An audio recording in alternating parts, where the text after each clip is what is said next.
Assalamualaikum warahmatullahi wabarakatuh.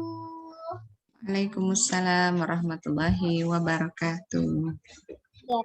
Ya Allah, selamat pagi Ayah Bunda dan Ananda. Wah, ada Mbak Faiha sama Faris ya, ikut on cam ya, ikut Bunda ya. Oke, bagaimana nih kabarnya Ayah, Bunda, dan Ananda pagi hari ini?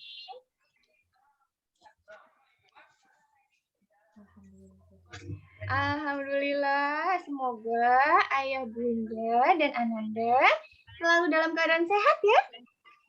Dan selalu dalam lindungan Allah Subhanahu wa Ta'ala. Amin, amin ya Robbal Alamin.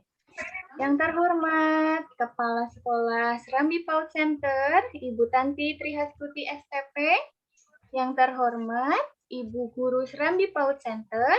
Yang saya hormati Ayah dan Bunda Wali Murid Serambi PAUD Center. Alhamdulillahirabbil alamin.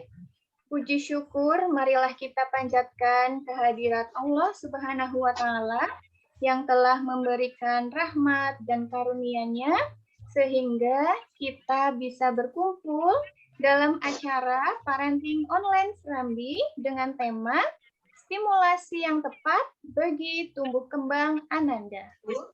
Sholawat serta salam marilah kita haturkan kepada junjungan kita Nabi Muhammad Sallallahu Alaihi Wasallam.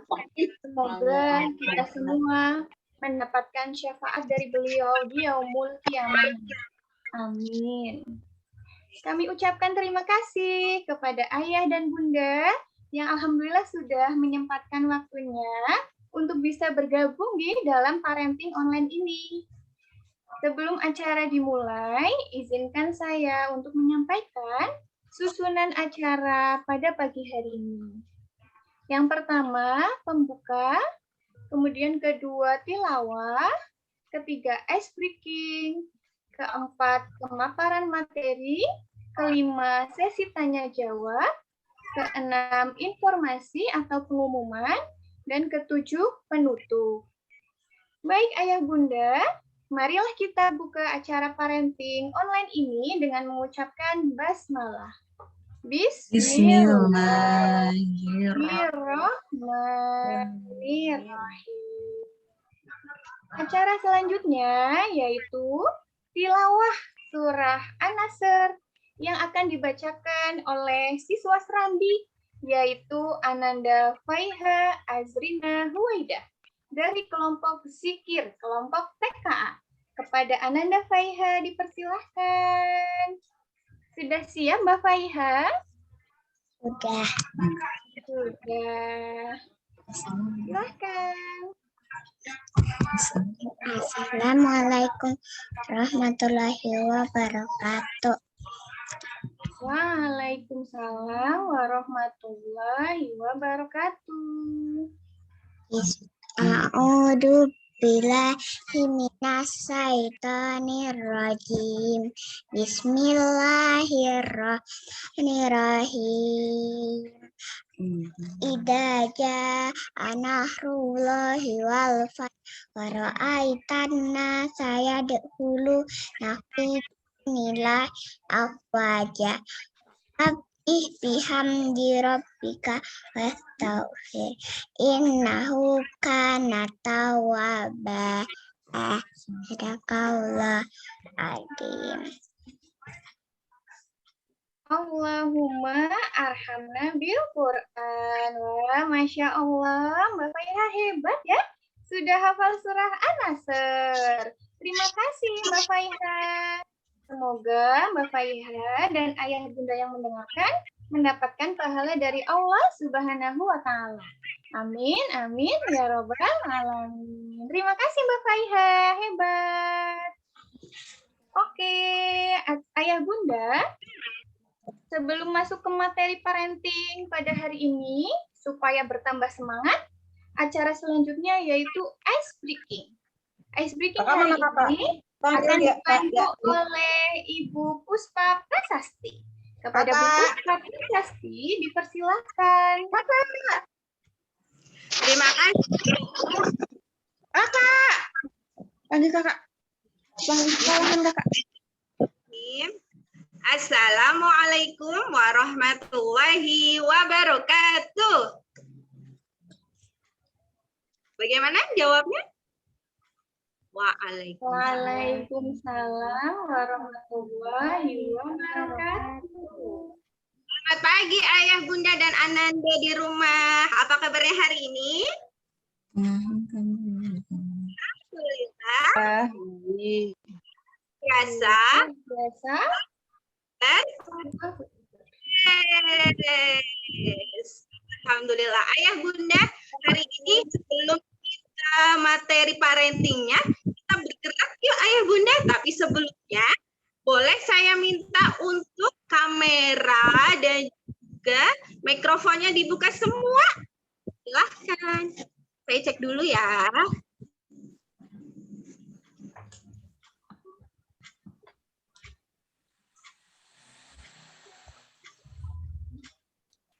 Apakah sudah? Oke. Alhamdulillah. Hari ini Bu Puspa mau mengajak teman-teman dan Bunda di rumah untuk dua kegiatan. Yang pertama yaitu mau bertepuk. Dan kedua kita mau bergerak dengan lagu. Iya, Mas Fari semangat ya. Oke, yang pertama yaitu tepuk. Ayah Bunda semua, yaitu tepuk pagi, siang, sore, malam. Oke, Ayah Bunda boleh ikutin saya ya. Yang pertama untuk tepuk pagi, Ayah Bunda boleh bertepuk satu kali.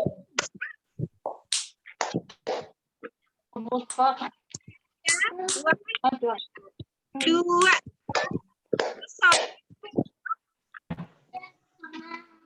Ada teman-teman juga tuh. Tiga. Boleh saya tepuk pagi. Nggak apa-apa.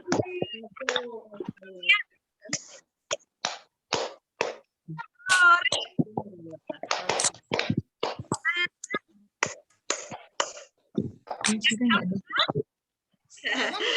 Oke, bersiap. 1, 2, 3. Semoga Bunda semua konsentrasi.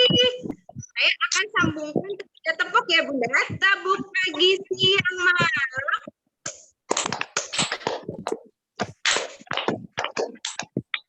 Pagi, siang, malam. Pagi, sore, malam.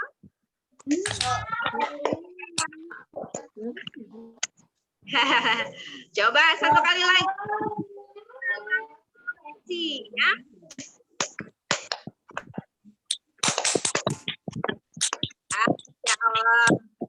Dan yang terakhir ada tepuk.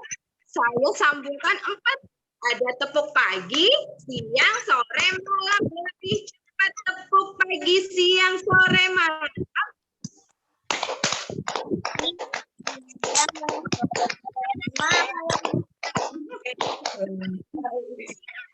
Malam.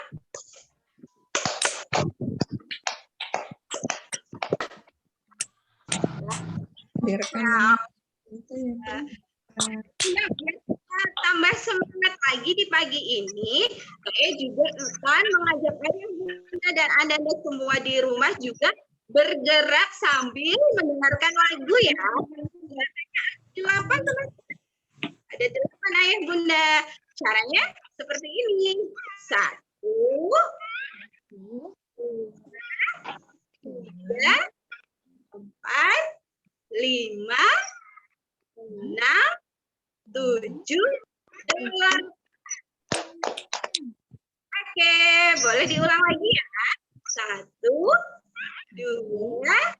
3, 4, 5, 7, 8.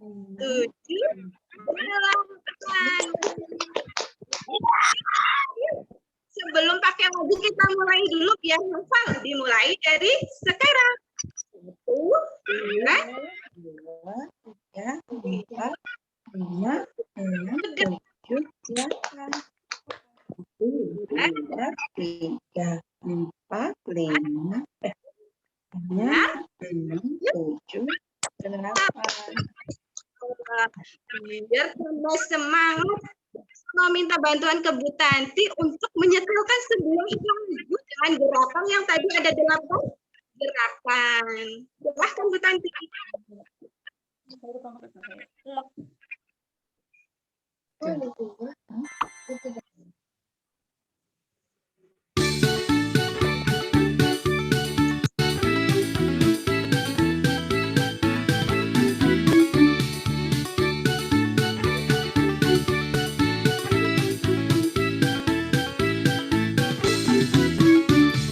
Pada hari Minggu ku turut ayah ke kota, naik delman istimewa ku duduk di muka. Ku duduk samping aku sedang bekerja, mengendali kuda supaya baik jalannya. Tuk tik tak tik tuk tik tak tik tuk tik tak tik tuk. Tuk tik tak tik tuk tik tak suara sepatu kuda. Tuk tik tak tik tuk tik tak tik tuk tik tak tik tuk. Tuk tik tak tik tuk tik tak suara sepatu kuda. Pada hari Minggu ku turut ayah ke kota, naik delman istimewa ku duduk di muka. Ku duduk samping aku sedang bekerja, mengendali kuda supaya baik jalannya. Tuk tik tak tik tuk tik tak tik tuk tik tak tik tuk. Tuk tik tak tik tuk tik tak suara sepatu kuda. Tuk tik tak tik tuk tik tak tik tuk tik tak tik tuk. Tuk tik tak tik tuk tik tak suara sepatu kuda.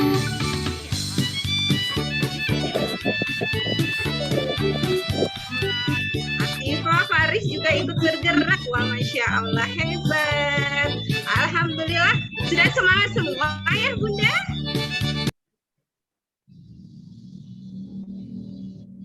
Sudah semangat semua, insya Allah. Selanjutnya, kita akan mendengarkan informasi dari Bu Nurul tentang selanjutnya, yaitu acaranya memasuki inti acara dengan Ibu Tanti. Demikian dari saya. Wassalamualaikum warahmatullahi wabarakatuh. Waalaikumsalam warahmatullahi wabarakatuh. Wah, alhamdulillah, masya Allah, menyenangkan ya teman-teman. Asik sekali, ya ayah bunda. Terima kasih Bu Puspa sudah membantu menambah semangat hari ini. Alhamdulillah. Baik ayah bunda, kita lanjut ke acara berikutnya. Acara inti pada pagi hari ini yaitu pemaparan materi dengan tema stimulasi yang tepat bagi tumbuh kembang Ananda yang akan disampaikan oleh Ibu Tanti Trihastuti STP selaku Kepala Sekolah Serambi PAUD Center. Sebelumnya, perkenankan saya untuk menyampaikan kurikulum vitae beliau.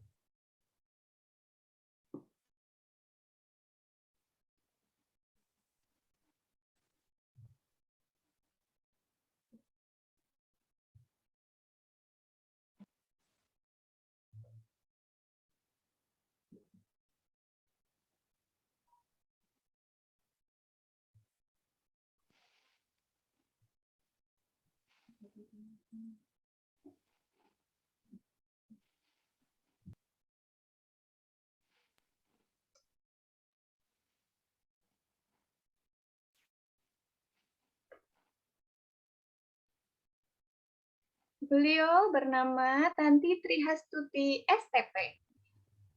Beliau sudah menikah bersama suami dikaruniai 3 momongan. Yang pertama bernama Farhah Aisyah Hanina, kemudian putra yang kedua bernama Fatin Arif Humam, dan yang ketiga Faiha Azrina Huwaidah. Aktivitas beliau saat ini yang pertama menjadi ibu rumah tangga, kemudian menjadi kepala sekolah Serambi PAUD Center, dan anggota Pokja Bindikel, Pembinaan dan Pendidikan Keluarga, Dinas Pendidikan Kabupaten Banyumas, Sigma Learning Consultant, PT Sigma Daya Insani, dan Learning Program Advisor Rumah Pensil. Semangat harian beliau, jadikan setiap aktivitas sebaik manfaat bagi orang lain. Wah, Masya Allah, luar biasa. Baik Ayah Bunda, kita sambut pemateri kita pada pagi hari ini, Ibu Tanti Trihastuti STP. Kepada Ibu Tanti, dipersilahkan. Baik Bu Nurul, terima kasih.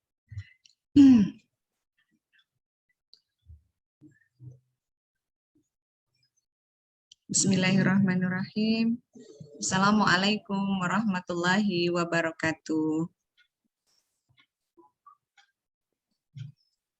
Innal hamdalillah nahmadu wa nasta'inuhu wa nastaghfiruh wa na'udzu billahi min syururi anfusina wa min sayyiati a'malina may yahdihillahu fala mudhillalah wa may yudlil fala hadiyalah.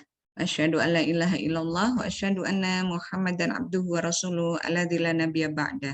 Rabbi shrah li sadri wa yassir li amri wahlul 'uqdatam min lisani yafqahu qawli amma ba'd.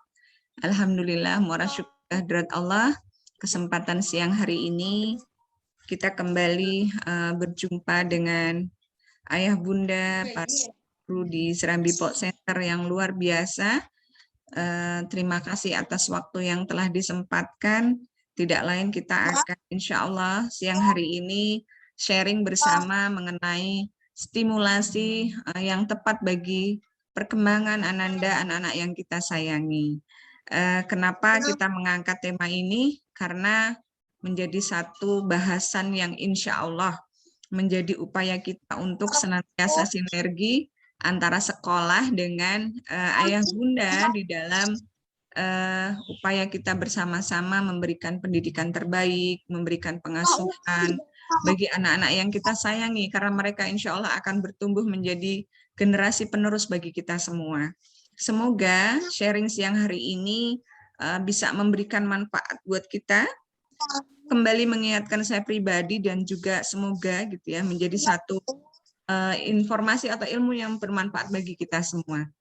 Baik, kesempatan siang hari ini izinkan saya untuk share screen.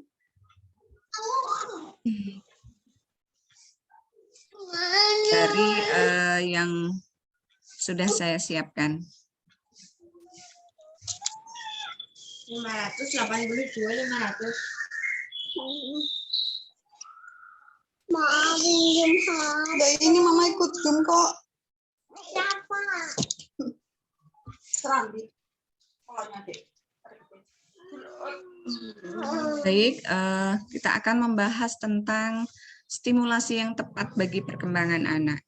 Sekali lagi, kenapa kita bicara stimulasi dan perkembangan anak? Karena terkait dengan bahwa kita sekarang ini bersama-sama berada di keadaan atau kondisi bahwa kita akan senantiasa membantu anak-anak di usia dini yang kita rempuh gitu ya, di dalam pengasuhan kita, agar mereka mendapatkan hak atau pendidikan terbaik sesuai dengan tumbuh kembangnya, seperti itu.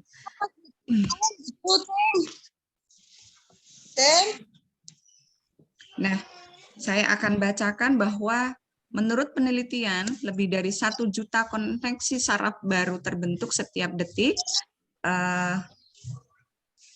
pada tahun awal kehidupan anak kita gitu ya. Tapi koneksi pada otak tersebut bisa memudar kecuali digunakan. Dan penggunaan inilah yang kemudian kita sebut dengan stimulasi gitu ya. Jadi stimulasi pada anak usia dini dapat meningkatkan kemampuan sosial, emosional, dan kognitif yang tidak hanya berguna untuk anak kita di masa kecil, namun insya Allah itu akan mempunyai manfaat yang berkepanjangan di kemudian hari. Jadi ibaratnya kalau peribahasa mengatakan memberikan ilmu atau menanamkan kebaikan itu seperti mengukir di atas batu. Jadi perlahan tapi continue terus-menerus sehingga kemudian akan menjadi pahatan yang indah yang di kemudian hari itu akan bermanfaat bagi anak-anak kita sendiri. Masya Allah. Dan kitalah yang kemudian sebagai orang tua bagaimana caranya memberikan pahatan atau stimulasi yang baik tadi kepada anak-anak yang kita sayangi, seperti itu. Nah, bicara tentang stimulasi, kita tidak terlepas dari bicara tentang otak sebagai penggerak utama di dalam proses anak-anak kita belajar, gitu ya. Sehingga kemudian di sini saya munculkan bagian-bagian otak sebagai pengetahuan awal, gitu ya, sebelum kita bicara tentang stimulasi. Kenapa perlu kita paparkan di sini supaya kita bisa mengetahui anak-anak kita berada di posisi otak seperti apa, kemudian bagaimana, gitu ya, sehingga stimulasi itu bisa kita lakukan secara maksimal. Di sini ada beberapa lob yang ditampilkan. Yang pertama frontal lobe, gitu, di mana di sini berperan penting di dalam pengembangan aspek kognisi, memori, dan kontrol emosi bagi kita, tidak hanya anak-anak ya, karena otak itu kan karunia Allah yang diberikan kepada manusia untuk memiliki kemampuan berpikir yang luar biasa dibandingkan dengan makhluk lain. Jadi dikatakan bahwa manusia itu adalah makhluk paling sempurna, gitu ya, termasuk kita dan anak-anak. Jadi frontal lobe atau otak depan ini berfungsi untuk mengendalikan aspek kognisi, memori atau daya ingat dan kontrol emosi. Kemudian di sini ada yang namanya temporal lobe, gitu ya, di mana di sini dekat telinga. Jadi kalau barangkali di sini ada dokter ya yang insya Allah juga akan mengoreksi barangkali saya salah. Jadi otak kecil di mana ini menjadi area penerimaan suara dan pengolah informasi, seperti itu. Kemudian di sini juga ada brainstem. Brainstem itu fungsinya untuk keseimbangan dan kontrol gerak refleks, gitu ya. Cerebellum mengontrol gerakan respon otomatis sebagai hasil belajar. Jadi ini adalah bagian-bagian otak yang memang harus kita perhatikan sehingga nanti kita akan memberikan kesempatan otak untuk mendapatkan stimulasi sesuai dengan porsinya. Kemudian ada yang namanya occipital lobe, di mana di situ merupakan area penerima dan pengolah input penglihatan, gitu. Jadi ketika nanti penglihatan bermasalah, berarti otak bagian inilah yang bermasalah, seperti itu. Ini dihubungkan dengan sel saraf otak tentu saja. Kemudian parietal lobe, di mana di sini pembagi input semua sensori, gitu ya, sensori. Jadi indera-indera kita itu dipengaruhi oleh kerja-kerja otak parietal, gitu ya. Dan gerak tubuh kita. Misalnya kita kena duri, misalnya kita kena pecahan kaca, gitu ya, maka gerak refleks itu muncul karena kerja-kerja otak bagian parietal lobe, gitu ya.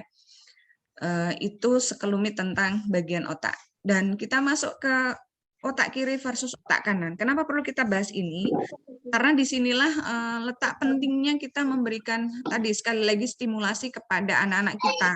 Kita perlu memahami beberapa bagian, dua bagian otak ini sebagai sebuah pengetahuan supaya kita tidak salah memberikan pembelajaran atau stimulasi kepada anak-anak kita. Kita lihat di sini, otak kiri itu lebih verbal, analitis, dan teratur. Dia biasanya bertanggung jawab kepada kecerdasan bahasa atau aspek bahasa, menulis, penalaran logis, kemudian pemikiran linear dan matematika. Sementara otak kanan itu lebih kepada visual dan intuitif atau imajinasi, gitu ya. Jadi ketika anak-anak itu menggambar, melukis, membuat goresan-goresan, maka disinilah otak kanan yang berfungsi lebih visual dan imajinasi atau intuitif tadi. Sehingga kemudian dikatakan di otak kanan ini bertanggung jawab untuk aspek kreativitas dan impulsif, gitu ya. Memproses informasi di seluruh gambar konkret, gitu ya. Jadi kalau boleh saya katakan tadi, seluruh kegiatan yang berkaitan dengan kemampuan gambar konkret, maka disinilah anak-anak bekerja atau menggunakan otak kanannya. Kemudian yang ingin saya tekankan bahwa dari hasil penelitian bahwa anak-anak usia dini itu disarankan untuk lebih banyak distimulasi otak kanannya. Kenapa demikian? Karena di masa inilah anak-anak kita latih untuk mengembangkan kreativitasnya dibanding dengan memaksimalkan otak kiri.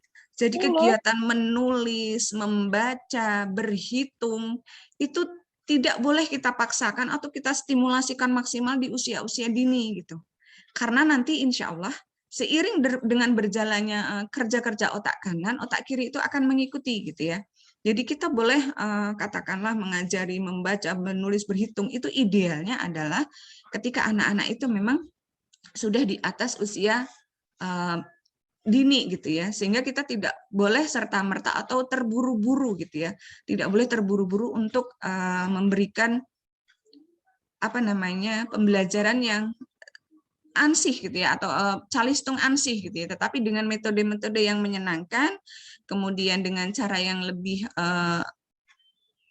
istilahnya ya, lebih sesuai dengan hak anak-anak kita gitu ya, itu titik tekannya. Sehingga kenapa kemudian kita juga harus mengerti bahwa sekali lagi di usia dini bagaimana kita menekankan atau lebih banyak memaksimalkan kerja otak kanan bagi anak-anak kita, sampai kemudian tiba waktunya kita memaksimalkan otak kiri mereka di dalam memberikan stimulasi pembelajaran atau kegiatan bermain di mana di dalamnya ada kesempatan anak-anak untuk belajar gitu ya. Jadi secara tidak langsung, maka kemudian ini sedikit promosi tapi juga memang yang kita lakukan di keseharian Serambi ya. Kami sebelum pandemi itu kenapa kemudian menggunakan sistem sentra, salah satunya adalah tidak lain untuk memberikan stimulasi maksimal supaya anak-anak itu memaksimalkan fungsi-fungsi kerja otak kanan gitu ya, karena mereka belajar dengan cara yang senang, dengan cara yang tidak membuat mereka stres, tapi justru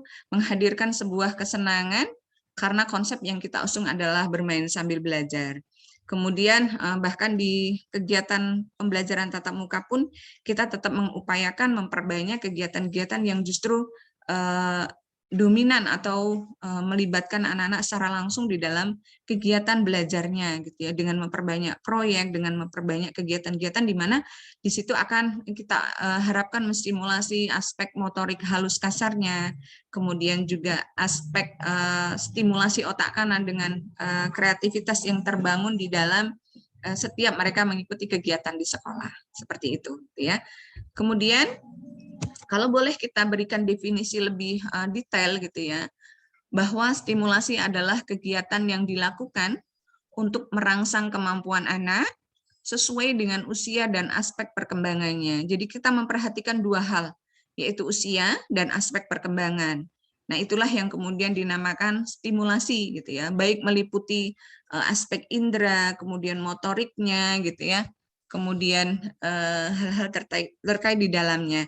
Nah, di sini sudah saya sampaikan stimulasi yang kita berikan terkait dengan aspek perkembangan anak yang harus kita perhatikan adalah perkembangan fisik, perkembangan kognitif atau keterampilan berpikir, kemudian perkembangan bahasa dan aspek sosioemosional. Itu adalah aspek perkembangan yang harus kita stimulasi di dalam perkembangan mereka belajar sesuai dengan usianya gitu ya. Jangan sampai kita salah memposisikan atau menempatkan stimulasi perkembangan kepada anak kita tidak sesuai dengan usia atau umurnya gitu ya.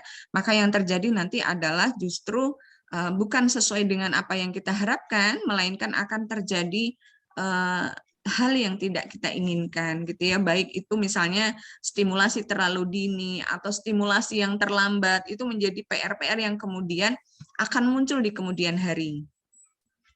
Baik, saya lanjutkan lagi di slide berikutnya.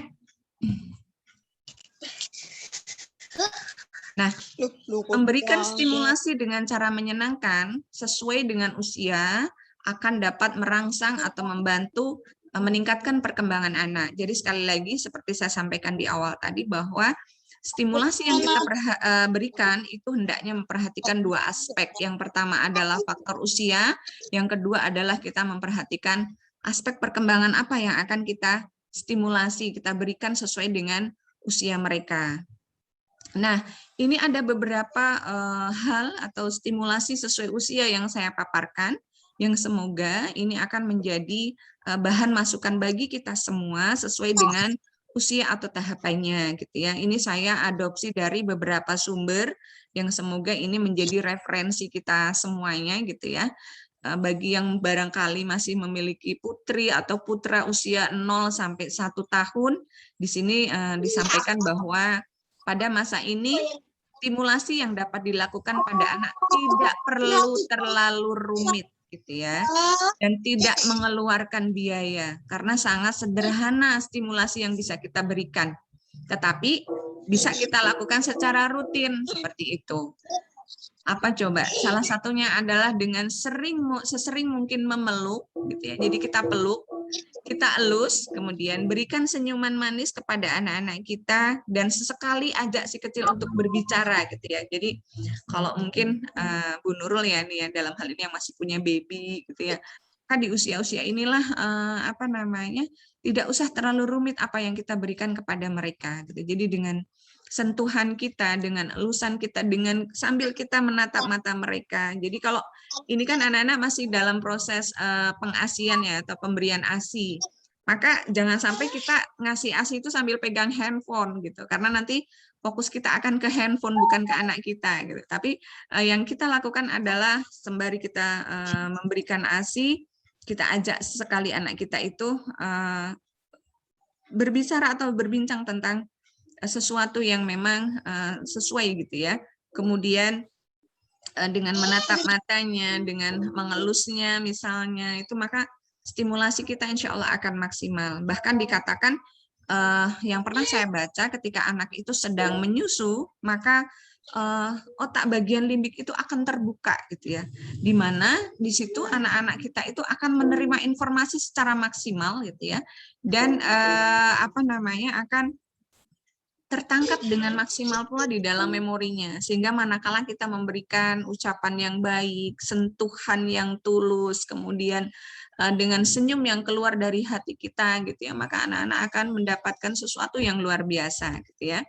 Kemudian juga kita bisa mengenalkan pada suara-suara atau musik itu boleh. Kalau kita seorang muslim biasanya sangat dianjurkan untuk memperdengarkan bagi mereka murotal atau ayat suci Al-Quran, maka itu akan menjadi sebuah sentuhan yang jauh lebih menyentuh ke ruh mereka. Gitu. Masya Allah, itu luar biasa. Kemudian seiring bertambah usia, katakanlah dari baby yang sama sekali belum bisa melakukan aktivitas fisik yang lebih gitu ya, masih di gendongan kita, masih tidur tuh seperti itu. Tapi kemudian ketika anak kita sudah mulai merangkak, duduk, bahkan rambatan ya kalau bahasa Jawa, berjalan dan bertepuk tangan, maka kita juga akan hendaknya memberikan stimulasi lebih lanjut gitu ya. Seiring bertambahnya usia, kita bisa memberikan permainan sederhana yang aman, tentu saja gitu ya. Mainan yang kecil-kecil tidak kita suguhkan karena berisiko, mungkin masuk ke mulut, mungkin masuk ke hidung gitu ya. Jangan sampai kita memberikan permainan yang justru membahayakan bagi mereka gitu.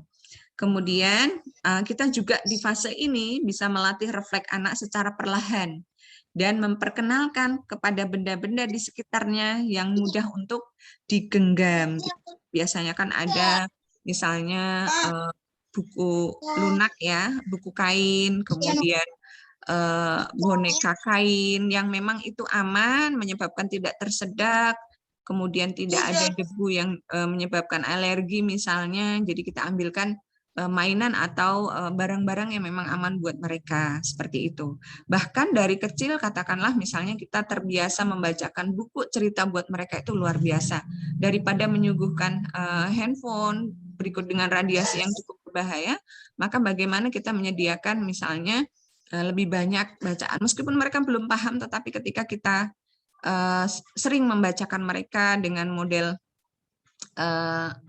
membacakan keras misalnya, maka insya Allah secara perlahan stimulasi itu akan tertangkap oleh otak mereka, kemudian merangsang kemampuan bicaranya, kemampuan merespon lingkungan, maka insya Allah secara perlahan akan muncul.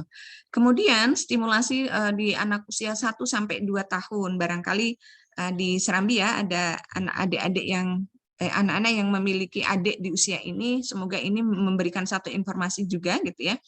Jadi pada tahap usia 1-2 tahun, stimulasi yang dilakukan bisa semakin beragam gitu ya, dengan cara mengasah imajinasi mereka. Jadi kembali lagi seperti saya paparkan tadi, ini adalah lebih banyak stimulasi otak kanan gitu ya. Jadi dengan mengajak mereka mencoret-coret kertas dengan pensil warna, kemudian menyusun puzzle sederhana. Bicara puzzle, sebisa mungkin kita juga menyesuaikan dengan usia. Jangan sampai anak usia 1-2 tahun kita berikan puzzle yang rumit-rumit. Apalagi menyusun Lego-Lego kecil yang rumit, itu kita hindari. Kita suguhkan puzzle sederhana atau balok-balok besar gitu ya. Dengan memasukkan dan mengeluarkan benda dari wadah, itu sudah menjadi aktivitas yang menyenangkan. gitu ya. Mungkin perlahan kita kenalkan dari warnanya secara visual dan kita tetapi dengan catatan kita tidak memaksakan mereka untuk menghafalkan warna. Jadi biarkan saja mengalir sambil kita bicara. Bola warna hijau, bola warna merah, bola warna kuning misalnya. Tetapi dengan sendirinya anak akan menangkap dengan bahasa kita gitu ya. Secara perlahan menggunakan otak kanannya, kemudian otak kiri juga akan bekerja secara perlahan menangkap semua informasi tadi gitu. Jadi stimulasi itu menyenangkan, tidak dengan memaksakan anak kita untuk sejak awal menghafalkan misalnya.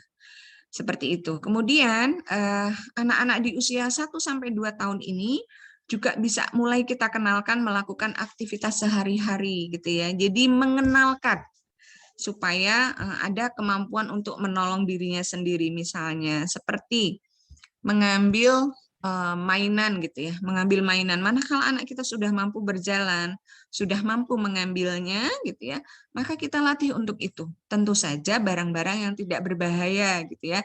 Jangan sampai kita minta anak usia 1 tahun untuk mengambil gelas kaca yang kemudian di situ ada air penuh. Tentu saja tidak kita lakukan. Tetapi stimulasi yang kita lakukan untuk menolong dirinya pribadi adalah hal-hal yang sederhana, yang ringan, yang sekiranya ia mampu gitu ya, sehingga tidak kemudian anak kita itu tergantung kepada misalnya katakanlah kita punya fasilitas ada asisten rumah tangga, semua serba Mbak ambilkan, Mbak tolong, Mbak, tidak seperti itu. Tetapi sejak dini kita coba sesuai dengan kemampuan mereka gitu ya. Sehingga anak kita itu akan terbantu untuk tidak bergantung kepada orang lain, gitu ya. Kemudian juga akan terstimulasi dengan melatih kemampuan menolong diri sendiri, gitu ya. Kalau anak kita itu sudah terstimulasi dengan demikian, maka yang muncul adalah percaya dirinya, gitu ya. Oh, ternyata saya bisa. Ternyata bunda atau ayah percaya kepada saya untuk melakukan kegiatan ini, gitu. Jadi dia tidak tergantung kepada orang lain. Dan pastinya anak kita itu juga akan memiliki keberanian yang lebih ketika dia diberikan trust atau kepercayaan atas sebuah kegiatan, kemudian kita hargai hal itu. Tentu saja sekali lagi dengan catatan sesuai dengan kemampuan. Jangan sampai kita niatnya memberikan stimulasi tetapi tidak sesuai dengan usianya, kemudian anak ini tidak berhasil, maka yang terjadi adalah kekecewaan antara si anak dan juga orang tua. Jadi sekali lagi, 2 hal itu menjadi pegangan pokok bagi kita sesuai dengan usia dan aspek perkembangannya gitu ya. Nanti kita akan lihat tahapan berikutnya di usia berikutnya gitu ya. Termasuk di dalamnya ketika usia 1 sampai 2 tahun ini kita bisa mulai mengajarkan mereka bagaimana melepas pakaian. Tentu saja ketika kancingnya sulit, kita bantu. Tapi ketika itu dalam bentuk resleting, itu mudah ditarik oleh anak-anak. Maka kita coba berikan latihan, silahkan dicoba. Gitu. Kadang-kadang kita sebagai orang tua kan pengennya cepat. Ayo cepet. Semuanya dikerjakan oleh orang tua gitu ya. Tetapi tidak ada kesempatan untuk melatih atau menstimulasi mereka gitu ya untuk lebih bisa menolong dirinya sendiri. Kemudian mencuci tangan gitu ya, apalagi di era pandemi ini kan anak-anak kita ajari bagaimana cuci tangan yang benar gitu ya, 20 detik gitu. Dengan lagu bisa, dengan gerakan yang kita contohkan seperti itu. Maka itu nantinya akan memudahkan kita gitu ya. Termasuk makan dan mandi. Di usia 2 tahun itu juga sudah bisa kita latih. Bahkan di Serambi di usia toddler ya, waktu itu kami punya kelas usia 1 tahun, itu juga kita latih perlahan-lahan. Gitu. Bagaimana mereka latihan memegang sendok, memang berantakan kemana-mana. Tetapi yang kemudian terjadi adalah ternyata anak-anak ini motorik halusnya lebih bagus, kemudian mereka terbiasa dengan makan sendiri. Kita juga sembari bisa mengenalkan sayuran, bisa mengenalkan buah, bisa mengenalkan lauk berprotein tinggi yang bagus bagi pertumbuhannya, begitu seterusnya gitu ya. Kemudian banyak aktivitas fisik, kemudian kognisi dan lain sebagainya yang bisa kita sertakan di dalam upaya kita menstimulasi otak kanannya. Jadi itu nanti akan otomatis. Jadi tidak perlu khawatir manakala misalnya nih, aduh anak saya sudah TKA nih, belum bisa baca, belum bisa nulis, itu tidak perlu khawatir gitu ya. TKB pun misalnya. Karena yang bisa kita lakukan adalah tadi sekali lagi stimulasi-stimulasi yang mengarah kepada kegiatan-kegiatan tadi. khawatir tertinggal, khawatir tidak mampu gitu ya. Itu tidak perlu dikhawatirkan manakala kita bisa memberikan stimulasi yang sesuai dengan usia dan perkembangannya, seperti itu. Kemudian kita lanjutkan di stimulasi di usia selanjutnya gitu ya. Di usia 2-3 tahun kita masih tidak jauh berbeda dengan usia sebelumnya gitu ya. Tapi di sini sudah lebih banyak memperkenalkan mereka kepada kegiatan-kegiatan yang lebih beragam gitu ya. Di usia ini kita mulai bisa menyebutkan nama benda dan sifat sesuai dengan fungsinya gitu ya, itu mulai kita latih. Kemudian semakin sering membacakan cerita gitu ya, dan ini adalah salah satu stimulasi keaksaraan yang bisa kita lakukan gitu ya. Kalau kita khawatir tentang kemampuan atau kecerdasan mereka dari sisi kognisi membaca dan menulis atau berhitung terutama, maka kita bisa stimulasi dengan memperbanyak bacaan buku gitu ya, mengajak mereka membaca buku cerita, kemudian kita lanjutkan dengan tanya jawab misalnya. Tadi Bunda atau Ayah sudah membacakan buku ini gitu. Ceritanya kita bisa alurkan pelan-pelan. Misalnya kita bercerita tentang tupai gitu. Maka dari cerita tupai tadi bertemu dengan siapa saja, kemudian mereka akan pergi kemana gitu ya. Itu adalah pertanyaan terbuka yang memancing mereka untuk terstimulasi atau terbuka gitu ya, terbuka informasinya dari apa yang mereka tangkap sesuai dengan cerita yang kita sampaikan gitu ya. Kemudian juga di usia 2-3 tahun ini kecerdasan bahasa mereka itu kan sudah terjadi ledakan yang luar biasa ya. Biasanya di usia ini anak-anak kita tuh banyak ngomong, banyak bertanya gitu ya. Bunda, kenapa sih langit di atas? Bunda, Ayah, kenapa sih Ayah bilang atau Bunda bilang Allah itu selalu mengawasi kita? Berarti kalau kita cuma ngomongnya pelan-pelan, Allah dengar ya. Jadi pertanyaan-pertanyaan seperti itu. Misalnya aku tidur di atas awan, bagaimana ya? Nah, itu pertanyaan-pertanyaan yang muncul di anak-anak serambi gitu ya. Kenapa sih gigi kita ada yang gingsul? Kenapa sih ada yang seperti ini? Kenapa sih? Begitu. Jadi banyak sekali pertanyaan yang kemudian muncul di antara anak-anak kita gitu ya. Maka pengalaman inilah yang kemudian bisa kita manfaatkan semaksimal mungkin untuk memberikan stimulasi secara maksimal dari kecerdasan bahasanya tadi, linguistiknya gitu ya. Itu bisa kita up atau kita maksimal dari sisi-sisi ini gitu. Kemudian kita juga disarankan di usia ini ketika anak menonton televisi itu sebaiknya didampingi penuh gitu ya, karena apalagi sajian televisi sekarang ya luar biasa, banyak sekali tontonan pun. Misalnya kita setelkan YouTube Kids gitu ya. Alhamdulillah di YouTube Kids itu kan ada program pendampingan ya. Jadi kontrol orang tua itu ada sangat ketat gitu ya. Yang itu manakala kita punya waktu yang memadai maka kita dampingi itu. Atau kita pesan misalnya nih untuk ayah atau ibu bekerja di mana di rumah anak-anak kita itu didampingi oleh asisten rumah tangga. Maka bagaimana kita berpesan kepada pengasuh kita gitu ya.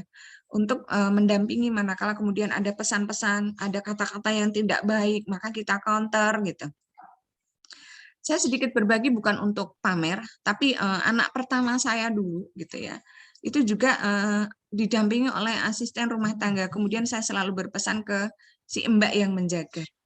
Salah satunya adalah ketika anak saya membuat coretan atau goresan, waktu itu anak saya umur 2-3 tahun memang, ya, jadi sudah senang menggambar atau menggoreskan sesuatu, saya selalu berpesan, ketika anak saya sedang menggoreskan sesuatu, tidak ditanya sedang menggambar apa, gitu, tetapi tunggu sampai dia menyelesaikan. Kalaupun ingin mengajaknya bercakap, boleh dikatakan, wah sedang menggores menggunakan media spidol warna hijau.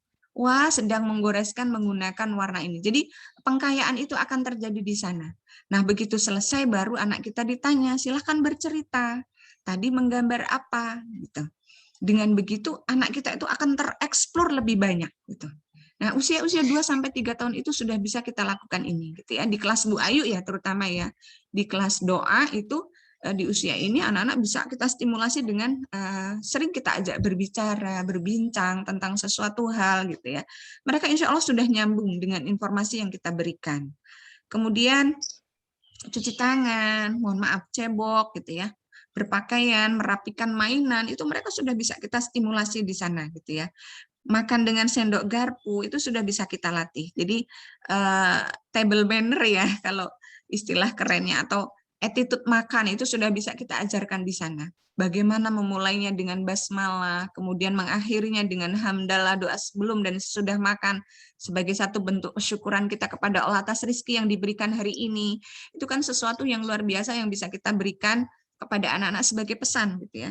Dan yakinlah bahwa dengan penanaman itu next dia dewasa, dia di kemudian hari bergaul dengan teman-temannya, ketika pondasi dasar ini sudah kuat gitu ya, yang namanya informasi berseliweran dan sebagainya itu akan lebih mudah diatasi oleh anak-anak kita ketimbang kita tidak memberikan stimulasi sama sekali dengan alasan kita sebagai orang tua karena sibuk, kemudian tidak ada waktu untuk menyempatkan gitu ya. Nah, semoga gitu ya, semoga dengan ayah bunda menitipkan di Serambi itu menjadi salah satu sinergi gitu, sinergi bagi kita semua, di mana di sekolah kita berikan, di rumah pun demikian gitu. Jadi ketika ada pengasuhan yang kita berikan bersama-sama dengan frame yang sama, maka insya Allah hasilnya adalah anak-anak juga yang memiliki kualitas yang luar biasa gitu. Nanti ayah bunda akan lihat bagaimana kemandirian anak-anak kita, bagaimana kemampuan kognisi anak-anak kita itu berbarengan gitu. Dengan kita bersama-sama memberikan stimulasi yang tepat sesuai dengan usia dan aspek perkembangan yang sesuai dengan hak-hak anak-anak kita gitu ya. Jadi tidak kurang dan tidak lebih. Kemudian di usia ini juga kita bisa mengajak mereka bermain puzzle lagi, mungkin dengan kerumitan yang lebih naik sedikit gitu ya. Kemudian bermain balok, menggambar, menempel gitu. Itu mulai bisa kita lakukan, menggunting gitu ya. Kalau kita ingin anak kita mulai belajar menulis rapi gitu ya, di sini bisa kita berikan. Kita tidak perlu mengajak mereka untuk ayo kita tulis huruf A dari ujung atas, seret. Kemudian ikuti satu pojok lagi, seret. Terus tengahnya seret, tidak perlu seperti itu. Tapi berikan mereka stimulasi misalnya seperti menggunting, meremas kertas, main plastisin, main play-doh. Kemudian stimulasi yang lain adalah kita sering paparkan visualisasi mereka bertemu dengan huruf-huruf tadi. Salah satunya dengan bacaan buku. Kemudian juga bisa kita pakai flashcard, bisa kita pakai benda-benda yang memang di situ memberikan kesempatan anak-anak kita itu terpapar kemampuan visualnya gitu. Bahkan mungkin kita sering ketawa ya, tulisannya DOOR, pintu, ya nggak apa gitu. Jadi anak kita bisa mengeja huruf per huruf tetapi membacanya masih salah gitu ya. Kalau dulu pernah viral itu tulisannya KUDA, karena ini anak Jawa asli bacanya jaran gitu. Nah, seperti itu. Jadi mereka akan menangkap mulai dari huruf per huruf, kemudian kita berikan stimulasi lagi untuk merangkai menjadi suku kata dan kata. Maka di Serambi juga diajarkan anak-anak itu mengenal kosakata gitu, sesuai dengan kemampuan mereka. Awalnya guru yang menuliskan, misalnya ayo kita mulai dengan kosakata ba, maka anak-anak boleh mencari suku kata awal dari ba. Ba apa ya? Baju. Maka bu guru akan menuliskan baju, bukan anak-anak. Nah, akan lain halnya ketika nanti usia 4, 5 sampai atau 5, 6 tahun di mana anak sudah mengenal huruf lebih kompleks. Maka boleh kita latih perlahan dengan contoh-contoh dulu sampai kemudian mereka mandiri mengenal dan mampu menuliskan sendiri. Nah, disitulah yang kemudian saya katakan bagaimana kita memberikan stimulasi yang tepat ketika kita mengharapkan kecerdasan jamaah anak-anak kita itu muncul. Jadi sekali lagi, yang kita harapkan muncul pada diri anak-anak kita itu tidak hanya sekedar kecerdasan kognisi saja, tapi seluruh aspek kecerdasan yang dimiliki anak-anak kita itu akan terstimulasi dengan maksimal manakala kita juga memberikan stimulasi yang sesuai dengan usianya gitu ya. Termasuk di sini mengelompokkan benda sejenis gitu ya. Dan ini biasanya hal lain selain kognisi juga anak-anak akan terlatih kesabarannya, kemudian kebiasaan baiknya gitu ya, itu akan terstimulasi dari sini. Jadi kalau dulu pengalaman saya pernah sempat menghandle anak yang karena pengasuhan yang sedikit kurang gitu ya dari orang tua karena diserahkan ke pengasuh saja waktu itu, anak ini sempat mengalami yang namanya kesulitan konsentrasi gitu ya. Maka salah satunya adalah kita mengelompokkan benda sejenis gitu ya. Itu akan sangat membantu mengoptimalkan kembali kemampuan konsentrasi anak-anak kita. Sederhana yang bisa kita lakukan. Hanya mengelompokkan misalnya spidol dengan berbagai warna. Maka bagaimana mengelompokkannya misalnya boleh diambil spidol hanya yang warna hijau saja dimasukkan ke kotak berwarna hijau.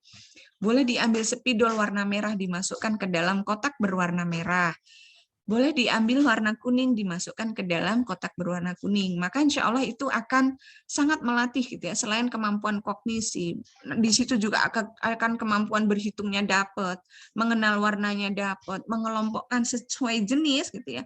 Maka aspek perkembangan yang lain adalah melatih konsentrasi dan kesabaran. Ya, jadi Masya Allah, ternyata dengan permainan sederhana, stimulasi yang kita berikan itu, banyak aspek yang kemudian bisa dikembangkan dari anak-anak kita. Yang terpenting adalah kita mau untuk mendampingi dan menemani mereka, kemudian tahu bahwa permainan atau stimulasi yang kita berikan itu tujuan atau goal settingnya adalah ini, seperti itu.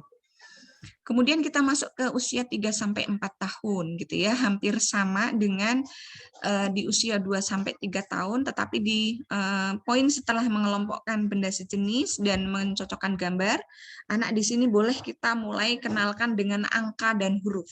Tapi yang sederhana gitu ya, tidak kita paksa sampai mengenal huruf-huruf atau angka-angka yang rumit gitu ya. Jadi istilahnya kan saya katakan di sini mengenal gitu ya. Jadi mengenal angka dan huruf itu sudah diperbolehkan di usia-usia ini gitu ya. Kemudian lebih banyak kegiatan motorik kasarnya gitu ya. Menangkap, berlari, melompat, melempar. Nah, kegiatan motorik kasarnya ini semakin bertambah dibanding usia-usia sebelumnya gitu ya.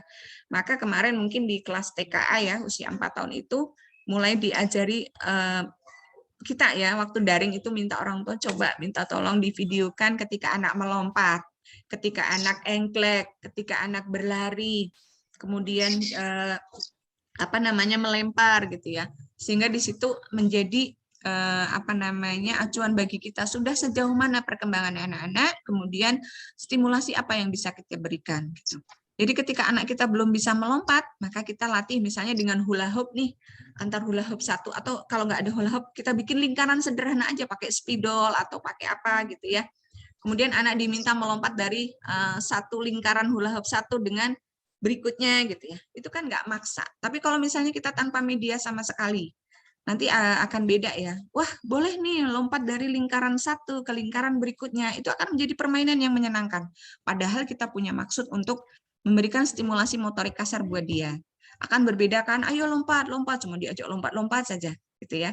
Itu akan sangat berbeda. Makanya media yang kita pakai juga itu sangat membantu anak-anak kita di dalam proses mendapatkan stimulasinya. Nah, kita masuk ke usia 4-5 tahun. Di mana di sini juga tidak meninggalkan kegiatan yang di usia-usia sebelumnya gitu ya. Nah, di usia 4-5 tahun ini kita boleh mulai mengajari anak-anak kita untuk menghafal gitu ya. Apalagi hafalan Quran ya, surah-surah pendek itu sangat penting. Bahkan kalau bicara Quran mungkin dari usia 2 tahun sudah sangat diperbolehkan untuk menghafal karena pengalaman para hafiz itu dengan mereka membaca Al-Quran itu luar biasa. Luar biasa betul. Allah ilhamkan atau berikan kecerdasan kognisi itu akan mengikuti dengan sendirinya. Masya Allah ya. Jadi karena bisa jadi dengan menghafal Al-Quran itu kan tingkat kerumitannya jauh lebih sulit dibanding dengan matematika misalnya. Ternyata dengan menghafal itu kemudahan-kemudahan untuk belajar ilmu-ilmu yang lain itu lebih dimudahkan seperti itu gitu ya. Kemudian anak kita di usia ini sudah sangat mengerti aturan. Maka bagaimana kita mulai bisa menegakkan aturan? Misalnya nih penggunaan gadget ya, penggunaan handphone, maka kita kenalkan dari sini. Oke, boleh menggunakan, misalnya setiap keluarga itu punya aturan masing-masing. Ada keluarga yang memiliki aturan hanya boleh menggunakan saat weekend saja, dan itu dibatasi hanya 2-3 jam misalnya. Kemudian misalnya saat daring, boleh pegang hanya saat pembelajaran. Setelah itu harus dikembalikan kepada ayah atau bunda. Atau bahkan ketika daring pun anak-anak kita dampingi, maka itu akan menjadi satu upaya kita untuk mengatur penggunaan gadget anak-anak kita gitu ya. Pengalaman saya dulu sebelum ada daring gitu ya, saya cukup agak ketat gitu ya di dalam hal ini gitu ya, ketika anak-anak boleh menggunakan handphone itu hanya ketika akhir pekan, hanya sekian jam, tidak boleh punya HP sendiri, bolehnya pinjam punya ayah atau ibu seperti itu. Tetapi kemudian pergeseran adanya pandemi ini menyebabkan anak-anak kita mau tidak mau harus menggunakan handphone, maka kita buat aturan baru lagi seperti itu. Sehingga itu hak prerogatif ayah bunda untuk mengatur bagaimana baiknya sesuai dengan aturan yang ditegakkan di rumah. Yang terpenting adalah supaya anak-anak kita itu tidak menyalahgunakan atau menggunakan gadget secara berlebihan. Karena Masya Allah ya, kadang anak kita tuh hanya menyetel YouTube pembelajaran, tahu-tahu ada iklan lewat.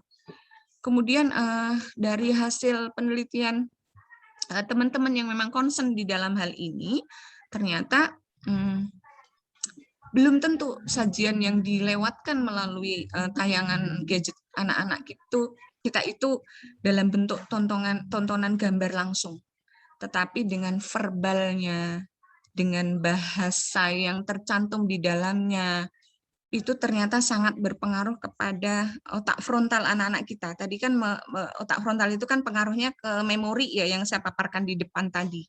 Maka itu mungkin akan sangat soft secara perlahan, sering anak-anak dengar, sering anak-anak jumpai, maka itu akan menyebabkan anak kita tuh merekam secara tidak langsung informasi-informasi yang tidak sesuai dengan haknya, tidak sesuai dengan usianya, seperti itu. Saya sederhanakan. Saya pernah gitu ya menemui sebuah, itu bukan game, hanya tayangan YouTube saja. Tetapi tayangan YouTube itu adalah game yang dimainkan orang lain, yang kemudian di-upload di YouTube. Dan ketika saya menyaksikan, di situ muncullah kata-kata yang tidak baik misalnya. Misalnya seperti, ketika kamu ingin naik level, gitu ya, di sebuah permainan game, di level berikutnya, maka kamu harus meningkatkan orgasme. Nah, anak-anak akhirnya kemudian bertanya, apa ini Bunda, kata ini? Gitu. Kalau kemudian kita terkaget-kaget dengan pertanyaan anak kita, gitu, maka anak kita akan semakin penasaran, seperti itu. Sehingga bagaimana mengantisipasi itu, salah satunya adalah tadi, pendampingan yang sesuai dengan anak-anak kita, kemudian penggunaan yang lebih kita batasi bagi anak-anak kita. Gitu ya. Jadi Masya Allah ternyata, di era yang luar biasa ini banyak PR bagi orang tua, bagi kita semuanya gitu ya.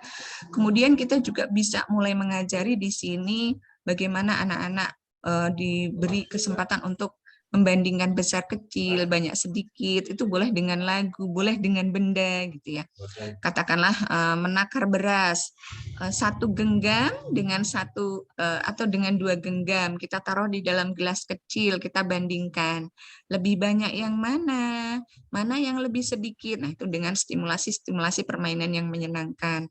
Atau dengan lagu, panjang-panjang, pendek-pendek, panjang pendek, aku sudah tahu. Nah, seperti itu misalnya. Jadi konsep itu sudah boleh kita ajarkan di usia ini. Konsep 1, setengah, kemudian takaran ya. Kalau Bunda bikin kue misalnya lagi baking, itu juga boleh sama anak-anak. Takaran 1 sendok, lebih sedikit dari 2 sendok. Atau misalnya mulai kita menimbang nih berapa gram gitu, gula yang kita pakai, tepung yang kita pakai, seperti itu. Nah, di usia ini juga anak-anak sudah mengenal angka huruf simbol yang lebih kompleks gitu ya dibanding di usia 3 tahun tadi gitu. Nah, tapi sekali lagi kita masih sifatnya mengenalkan. Nah, baru kemudian nanti kita akan masuk di usia 5 sampai 6 tahun. Di sini anak-anak sudah semakin jauh ya stimulasi yang kita berikan gitu. Jadi sampai tadi sudah mengenal angka, huruf, simbol, jam, hari. Nah, jam itu sudah mulai bisa kita ajarkan di usia ini, gitu ya. Kemudian hari, tanggal itu kalau aspek kognisinya ya, jadi sudah lebih kompleks gitu ya. Bahkan kegiatan bermain peran, berjualan, bertukang, mengukur gitu ya, bermain sepeda, memanjat, merayap itu kegiatan yang lebih banyak bisa kita lakukan. Bahkan pengenalan uang sudah bisa kita lakukan di sini. Gitu. Jadi usia 5-6 tahun, mengenal rambu lalu lintas lebih kompleks gitu ya. Itu sudah bisa kita beri gitu ya. Pun di aspek emosi sosial gitu ya. Dari usia 4-6 tahun ini sudah, bahkan dari 3 tahun itu sudah bisa kita kenalkan.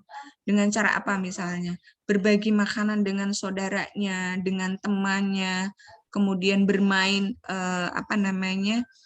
bersamaan tanpa harus berebutan, tetapi terbiasa antri. Nah, itu hal-hal positif yang bisa kita tanamkan atau kita stimulasikan kepada anak-anak kita di masa usianya sesuai dengan tahapannya gitu.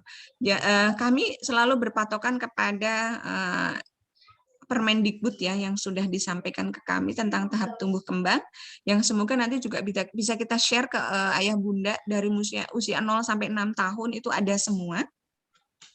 Insya Allah nanti bisa ayah bunda dapatkan yang akan kita sharing semoga, dan itu bisa menambah referensi bagi kita semua sehingga ada sinergi antara sekolah dengan rumah supaya kita itu bersama-sama memberikan stimulasi yang sesuai dengan anak-anak kita gitu ya. Itu terkait dengan stimulasi sesuai dengan usia gitu ya. Nah, kemudian di sini saya akan paparkan juga stimulasi versus pola asuh gitu ya. Kenapa gitu ya? Karena pola asuh itu sangat mempengaruhi stimulasi yang kita berikan gitu ya. Jadi ketika kita memberikan pola asuh seperti apa, maka akan berpengaruh kepada aspek stimulasi yang kemudian terbentuk pada diri anak-anak kita gitu ya. Yang pertama adalah pola asuh autoritatif. Autoritatif ini merupakan pola asuh di mana kita sebagai ayah bunda itu yang menentukan dan memberikan berbagai batasan yang jelas terhadap anak kita. Ini boleh, ini tidak boleh. Ini iya, ini tidak. Maka kitalah yang memberikan batasan. Tapi meskipun kita sebagai orang tua yang menentukan dan memberikan berbagai batasan terhadap anak, pola asuh autoritatif ini memberikan dorongan gitu ya. Dorongan kepada anak untuk mengemukakan pendapatnya gitu ya, berdiskusi dengan ayah bunda secara terbuka dan jujur gitu ya. Jadi ada tawar-menawar, ada diskusi, ada musyawarah yang bisa dilakukan sehingga terjadi kerjasama antara anak dengan orang tua. Yang kemudian muncul aspek positifnya adalah stimulasi yang muncul kemudian dengan pola asuh seperti ini, anak kita itu akan terstimulasi dari sisi anak kita menjadi lebih disiplin dan mampu berpikir sendiri. Karena apa? Karena kita ajak untuk selalu menemukan atau memecahkan persoalannya secara bersama-sama. Gitu. Menurut kamu bagaimana? Gitu.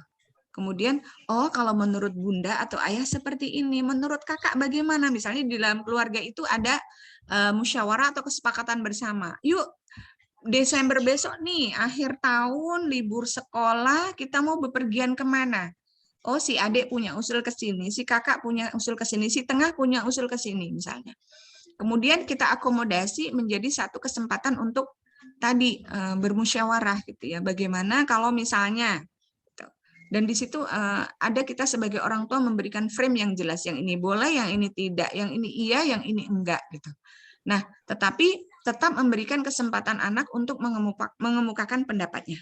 Maka yang muncul anak akan tadi lebih disiplin, bisa memecahkan persoalannya karena kita ajak berpikir, dan yang pasti dia akan lebih memiliki kepercayaan diri gitu ya, secure-nya muncul gitu. Jadi kepercayaan dirinya akan muncul. Masya Allah ya, ternyata pola asuh autoritatif ini sangat membantu kita menstimulasi anak untuk mengajak mereka berpikir lebih baik gitu ya, karena apapun itu nanti akan sangat membantu bagi dirinya untuk menolong dirinya sendiri, bahkan bisa membantu orang lain untuk memecahkan persoalannya gitu.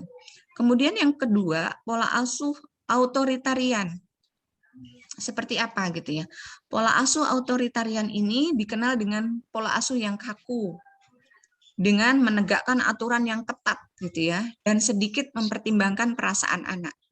Pokoknya ya kamu menurut ayah sama bunda. Kamu tahu nggak aturan ayah bunda ini baik buat kamu. Kalau yang itu tidak baik buat kamu.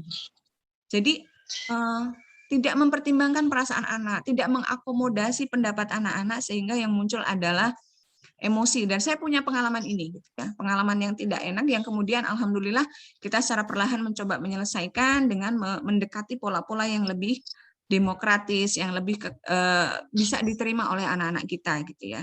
Dan pola asuh otoritarian ini seringkali kenapa orang tua memperlakukan itu, karena orang tua punya ekspektasi yang terlalu tinggi kepada anak-anak kita. Kamu kalau mau ranking 1, kalau kamu ingin berprestasi, ikuti aturan ayah sama ibu. Dulu ayah sama ibu juga diberlakukan seperti itu. Belajar terus dengan jam yang ketat, dengan aturan yang tidak longgar, gitu. Misalnya, saya yakin ayah bunda tidak demikian, gitu ya. Jadi harapan tinggi, dan kita berharap anak-anak kita tuh selalu mengikuti aturan kita, karena kita punya frame bahwa apa yang kita sampaikan itu adalah benar. Jadi benar terus gitu. Jadi anak-anak kita harus mengikuti aturan yang kita buat tanpa mempertimbangkan perasaan mereka, gitu. Maka yang justru kemudian muncul adalah anak-anak berperilaku dan berprestasi kurang baik, gitu. Karena apa? Karena mereka under pressure, di bawah tekanan, gitu. Jadi ketika kemudian di sekolah tiba-tiba kita ada panggilan nih dari sekolah, mohon maaf, nak putranya sudah membuli ini, misalnya membuli temannya, baik itu verbal maupun fisik, bisa jadi karena pola asuh di rumah yang terbawa ke sekolah atau di lingkungan dia bermain. Itu yang kedua. Kemudian yang ketiga adalah pola asuh attachment, di mana attachment ini merupakan bentuk pola asuh yang berpusat pada anak. Jadi, di mana orang tua itu mampu menciptakan lingkungan yang aman dan nyaman untuk anak, sehingga anak merasa aman dan dicintai. Tidak hanya itu, orang tua juga memiliki banyak kontak fisik dan menghabiskan waktu bersama, gitu ya. Jadi, attachment ini kegiatannya berpusat pada anak. Jadi, anak itu sebagai pelaku, sebagai orang yang dihargai, gitu ya. Jadi kehadirannya itu dihargai sesuai dengan usianya. Yang sering terjadi kan karena kita barangkali pengen mendekati pola asuh attachment ini, kita kadang menganggap anak itu adalah orang dewasa mini, gitu ya. Paham kan maksud ibu? Paham kan maksud ayah? Begini gitu. Padahal kita harus menyesuaikan dengan usia mereka, sehingga ketika kita menyampaikan atau berbicara itu sesuai dengan bahasa dan kemampuan tangkap mereka, seperti itu.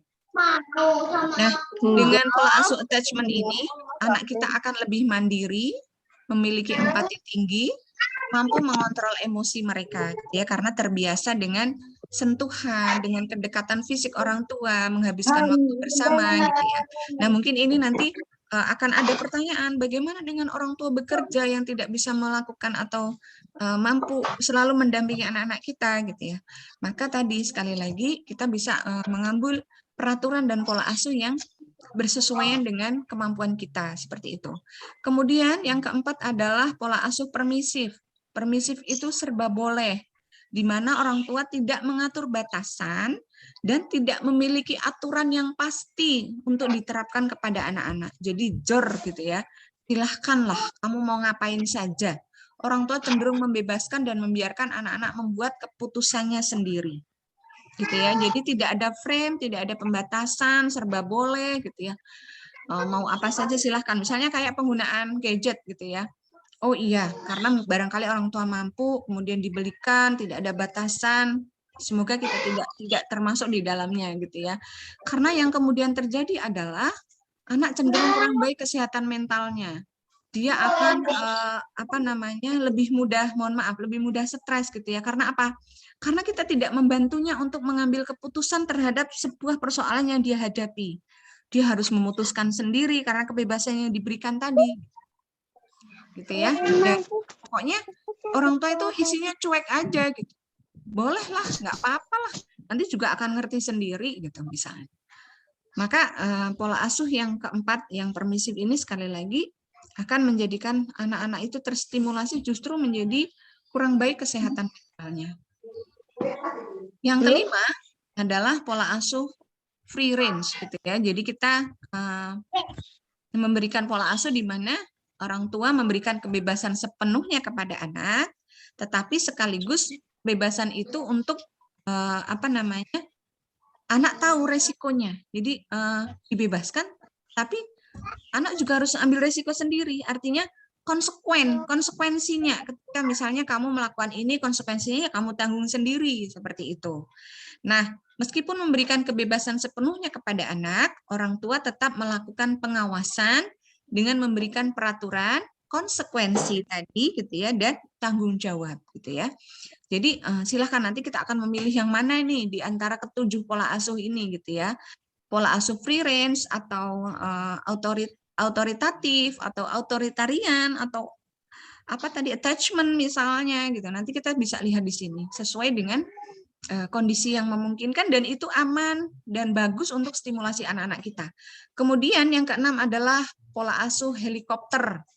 Kan kita tahu ya helikopter terus kemudian mendarat dengan seperti itu gitu ya.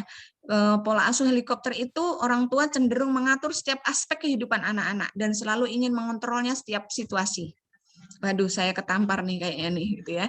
Tidak hanya itu, kemudian pola asuh helikopter ini orang tua juga benar-benar menginginkan hal yang terbaik untuk anak-anak dan tidak ingin kesalahan anak dapat mempengaruhi masa depannya. Jadi dijaga ketat. Seluruh cenderung gitu ya, seluruh aspek kehidupan anak itu selalu dikontrol dalam setiap situasi. Jadi kalau pesawat, helikopter itu kan ada navigasinya ya. Nah, disitulah selalu dikontrol supaya jangan lepas kendali gitu. Tapi justru kadang-kadang karena keinginan kita, keinginan yang terbaik untuk anak-anak kita itu akan berpengaruh terhadap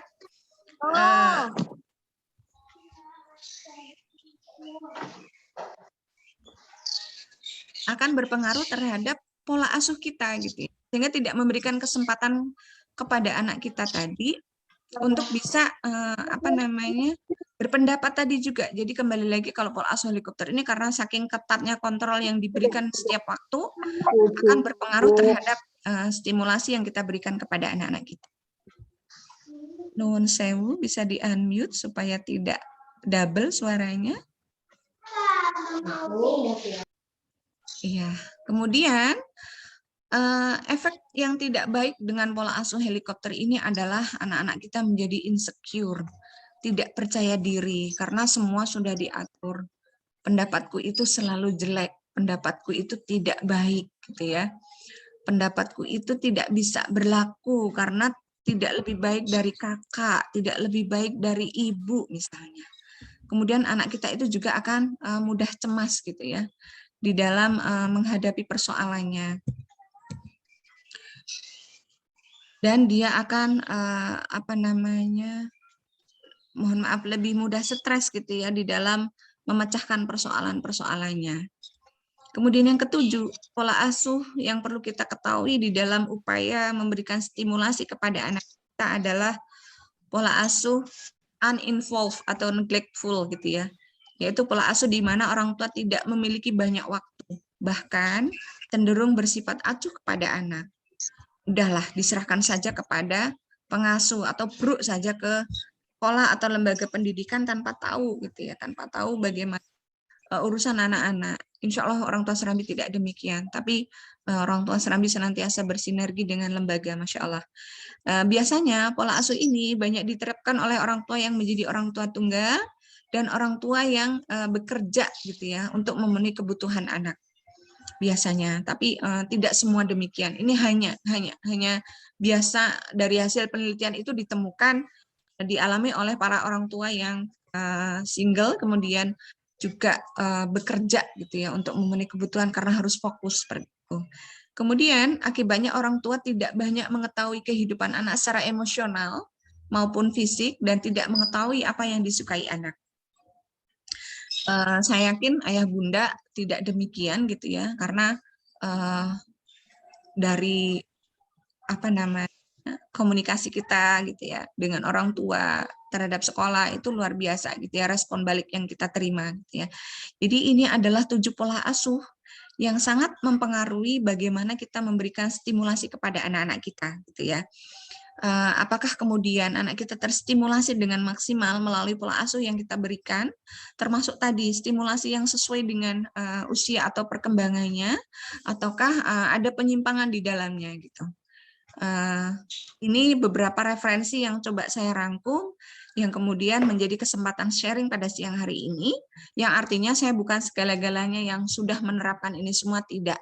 Tetapi juga ini menjadi satu bahan evaluasi saya pribadi dan kita semua di dalam upaya kita bersama-sama supaya anak-anak kita itu mendapatkan stimulasi yang tepat sesuai dengan usia dan perkembangannya.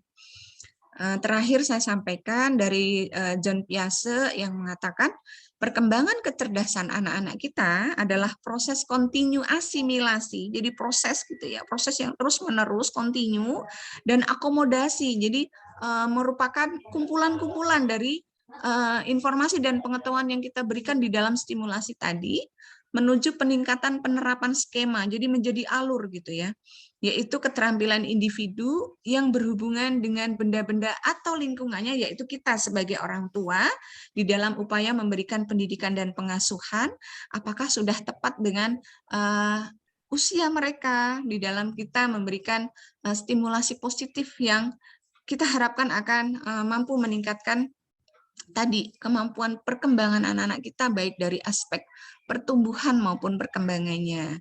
Saya yakin kalau dari aspek pertumbuhan, ayah bunda sudah memberikan gizi yang luar biasa, makanan yang aman, kemudian sesuai dengan kebutuhan kesehatan mereka gitu ya. Apalagi di masa pandemi ini tentu sangat protektif terhadap kesehatan anak-anak kita gitu ya. Kemudian kalau aspek perkembangan adalah yang seperti saya paparkan tadi, lebih kepada aspek emosi sosial anak-anak kita, kemudian kecerdasan jamak yang harus kita stimulasi dengan cara yang lebih tepat sesuai dengan usia dan kita pahami perkembangan mereka sejauh mana, seperti itu. Itu kurang lebih yang saya sampaikan. Barangkali nanti ada sharing atau diskusi yang bisa kita langsungkan. Saya persilahkan kepada ayah bunda. Ini sekelumit yang saya paparkan dari beberapa referensi yang kemudian saya rangkum. Semoga menjadi bahan informasi yang cukup memadai untuk kesempatan sharing kita siang hari ini. Terima kasih. Saya kembalikan ke Bu Nurul. Sementara saya akhiri, Assalamualaikum warahmatullahi wabarakatuh. Waalaikumsalam warahmatullahi wabarakatuh. Masya Allah, terima kasih Bu Tanti. Materinya sangat luar biasa bagus ya. Ilmu yang sangat bermanfaat untuk kami bahwa stimulasi yang tepat untuk anak itu sangatlah penting dalam tumbuh kembang anak yang optimal dengan memperhatikan usia dan aspek perkembangan. Semoga kita bisa mengaplikasikannya. Terima kasih Bu Tanti. Sama-sama. Baik Ayah Bunda, untuk acara selanjutnya yaitu sesi tanya jawab atau sharing. Ayah bunda yang mau bertanya, boleh menyalakan mic atau melalui chatting room. Monggo ayah bunda yang mau bertanya, kami persilahkan.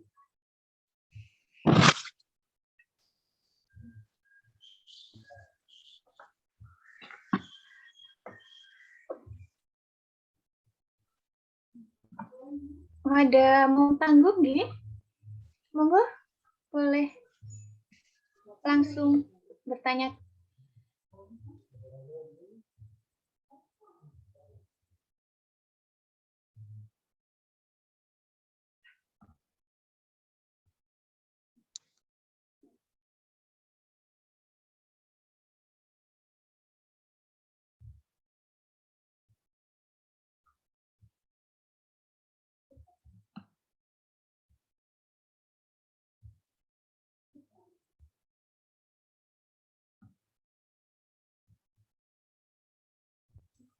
Silakan Mama Tangguh. Silakan Mama Tangguh tadi menyalakan raise hand-nya.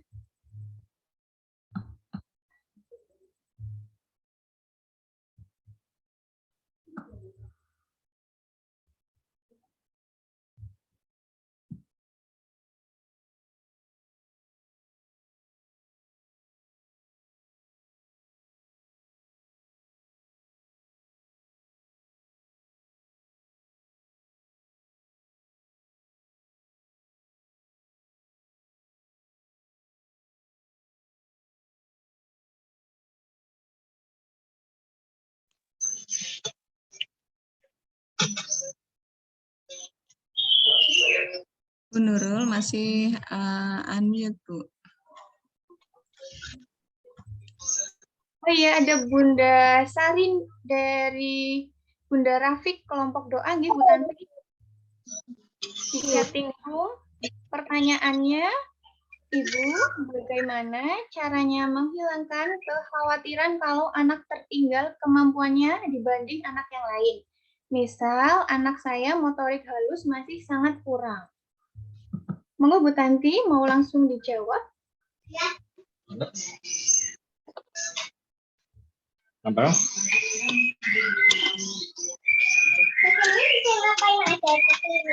Yang tentang bawain itu. Baik, langsung saya jawab ya Bu Nurul terkait dengan pertanyaan Bunda Rafiq. Bagaimana kalau kita sebagai orang tua merasa khawatir akan ketertinggalan anak kita dibanding dengan yang lain? Salah satu contohnya adalah kemampuan motorik halus gitu. Kalau tadi yang ditanyakan, maka yang perlu kita lakukan adalah pertama kita perlu memahami perkembangan anak sesuai dengan usianya. Gitu. Jadi anak kita itu di usia berapa misalnya? Oh, anak saya di usia 3 tahun, maka kemampuan motorik halusnya seperti apa gitu ya. Tanpa harus membandingkan anak kita dengan anak yang lain gitu. Itu sebagai upaya mereduksi atau mengurangi yang namanya kekhawatiran gitu. Tapi lebih kepada untuk menggali informasi secara akurat gitu ya terkait dengan tadi pengetahuan yang memadai. Misalnya di anak usia saya ini seharusnya kemampuan motoriknya seperti ini gitu. Jadi kita memiliki referensi gitu ya, referensi berdasarkan mungkin hasil penelitian, perkembangan gitu ya. Itu seperti apa. Nah, misalnya kemudian kadang kan kita di grup arisan atau di grup forum apa gitu. Wah, anak saya udah bisa begini, anak saya belum, misalnya seperti itu.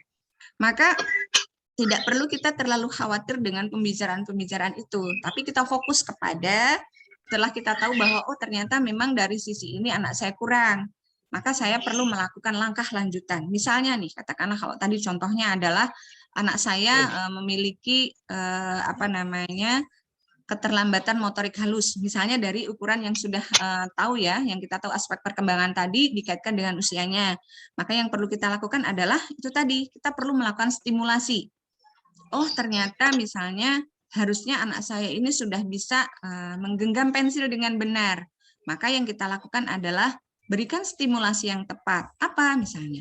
Untuk menguatkan jari jemarinya, maka misalnya perbanyak dengan meremas kertas. Itu kan sepele, sederhana.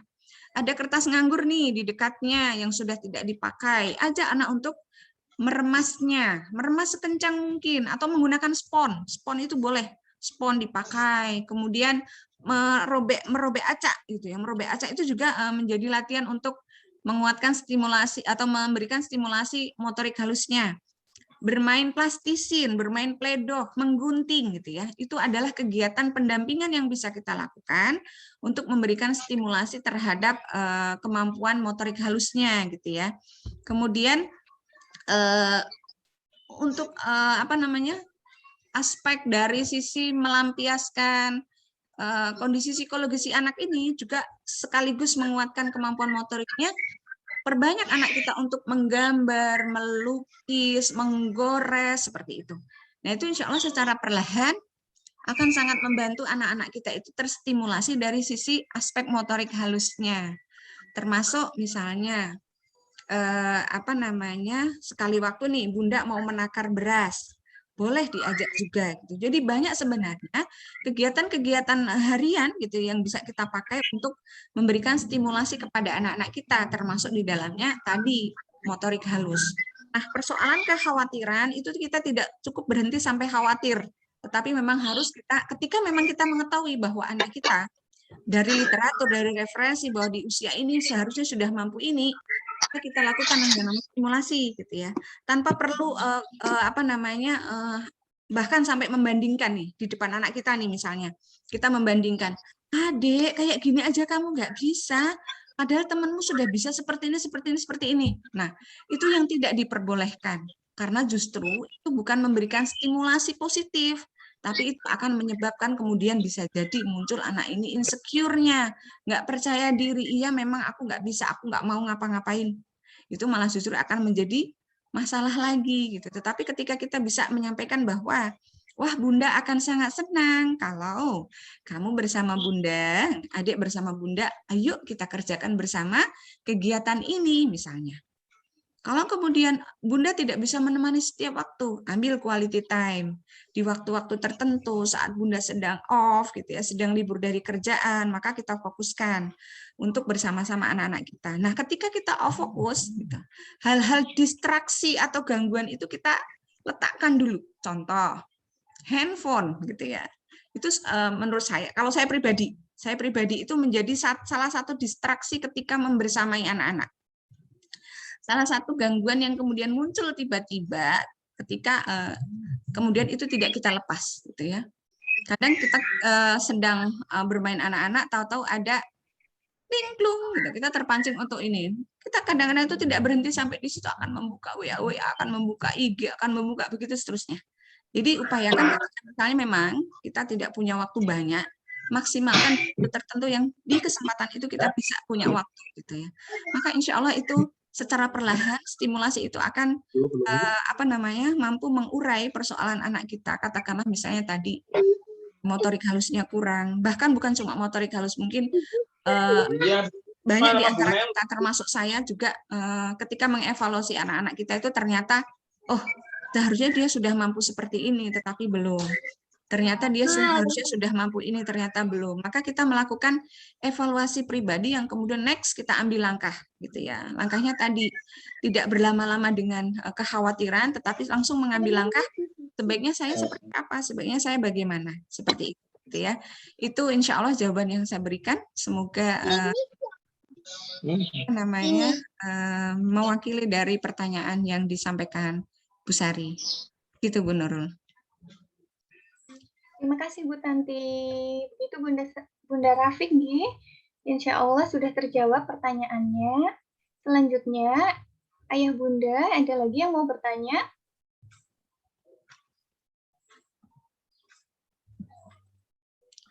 Boleh melalui chatting room atau menyalakan mic-nya. Monggo Ayah Bunda.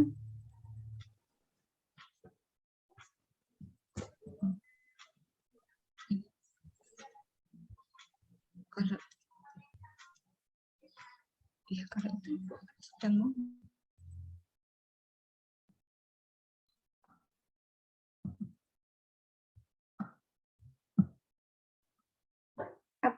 Sudah cukup, Ayah Bunda?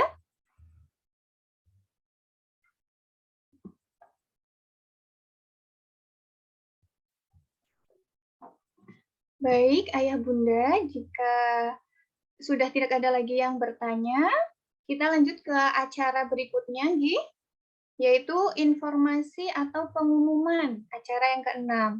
Informasi yang pertama akan disampaikan oleh Ibu Tanti Trihastuti STP. Monggo kepada Ibu Tanti Trihastuti, dipersilahkan. Oh, saya lagi ya. Baik, informasi dari sekolah gitu ya. Yang pertama adalah mohon maaf sebelumnya terkait dengan dua hal, tapi insya Allah nanti kita akan sampaikan langsung saja melalui surat resmi gitu ya.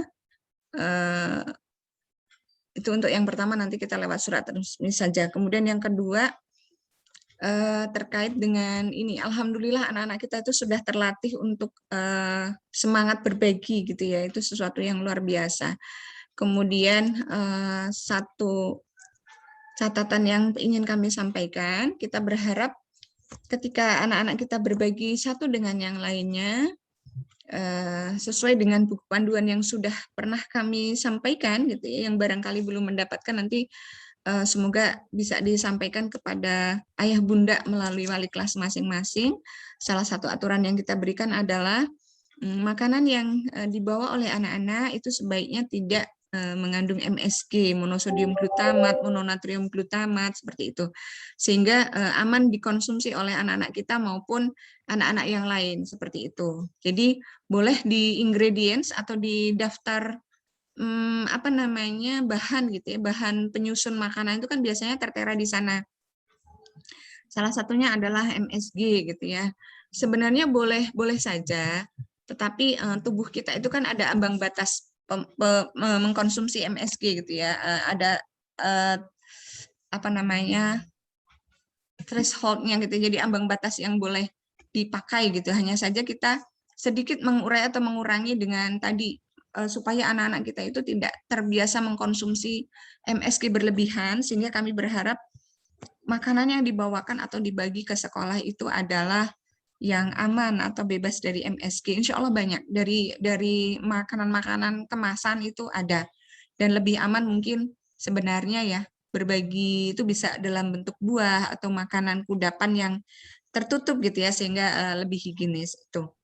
Kemudian yang kedua terkait dengan informasi pelaksanaan PTNT, alhamdulillah kita sudah melaksanakan sejak awal Oktober dan sudah kita berlangsungkan sampai hari ini. Semoga tidak ada temuan atau kasus yang kemudian mengharuskan kita apa namanya ada catatan administrasi, semoga tidak ada sama sekali.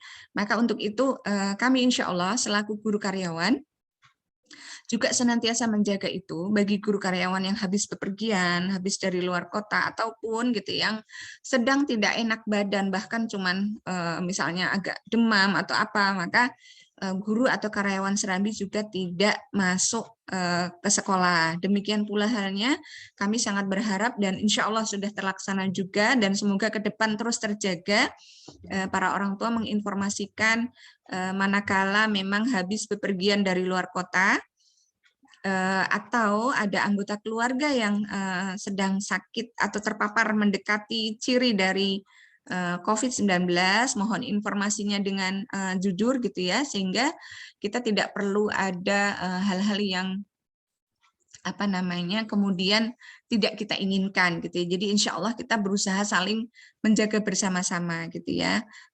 Peduli lindungi dengan cara kita gitu ya, kalau kita belum punya barcode peduli lindungi di sekolah, maka kita menggunakan tadi saling menjaga, saling lindungi secara pribadi dari orang per orang gitu. Jadi insya Allah secara SOP kami selalu mengingatkan para guru karyawan manakala habis bepergian dari luar kota kita menjaga untuk itu, termasuk salah satunya kita dianjurkan untuk swab terlebih dahulu untuk tahu secara pasti gitu ya.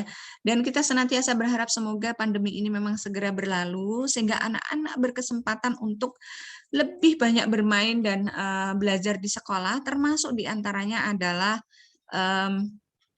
apa namanya untuk melakukan kegiatan sentra gitu ya, karena sekali lagi sentra itu menjadi salah satu solusi bagi kita untuk agar anak kita itu terstimulasi lebih maksimal gitu ya.